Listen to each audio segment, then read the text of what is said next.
Howdy, I'm Dr. Cameron Murphy, Vice President of Operations and Product Development here at Cramp-Aid, the Potassium Company.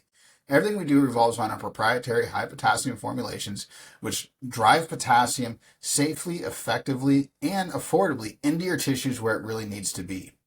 The average American gets just about half their daily need in potassium at only 2,600 milligrams, and you need at least 4,700 milligrams. For every hour of exercise, add another 250.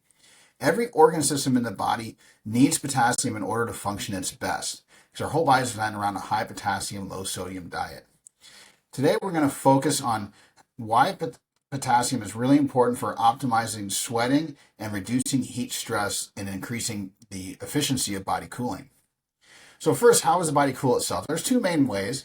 The first way is simply blood flow into the skin. So blood is sort of like the radiator fluid, taking the heat from the engine core to the radiator, which is your skin, and radiating it out into the environment. When that's not enough to keep your body at its right temperature, sweat comes in. So sweat's like turning on the radiator fan, and that's going to just enhance the ability to get the heat out via evaporation of the sweat. So when sweat is made in the secretory coil, which is way down in the dermis, and then it goes to the distal duct. And in the distal duct, going up to the pore on the skin, actually sodium is removed. And in fact, not having enough potassium inhibits the ability of get the sodium out. So for people who are heavy sweaters, more than likely the reason you're a heavy sweater is because you're simply low on potassium. So how is sweat made? The first thing is you're going to have a nerve impulse that's going to have a calcium wave.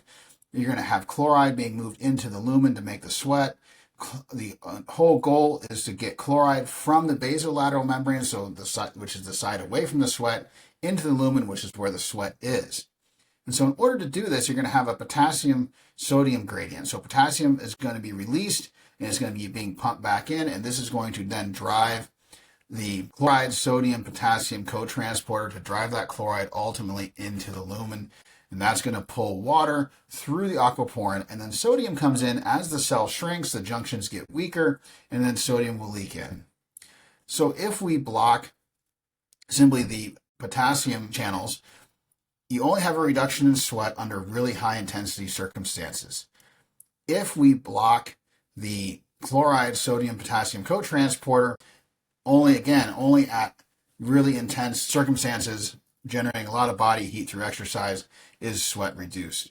But under both moderate and high conditions, if we block the sodium-potassium pump, and that is what's driving that gradient of sodium-potassium driving chloride into the lumen, then under both moderate and intense exercise, sweat production is reduced. And in fact, if we have the sodium-potassium ATPase transporter blocked, then also in the distal duct, the ability to remove sodium and chloride and save those precious ions for more sweat production is inhibited. So this is why a lot of times when people actually stop sweating, there's not enough potassium left in order to drive sweat production. So we know that in muscles, the amount of blood flow is increased with potassium. So if you're potassium deficient, you don't have as much blood flow.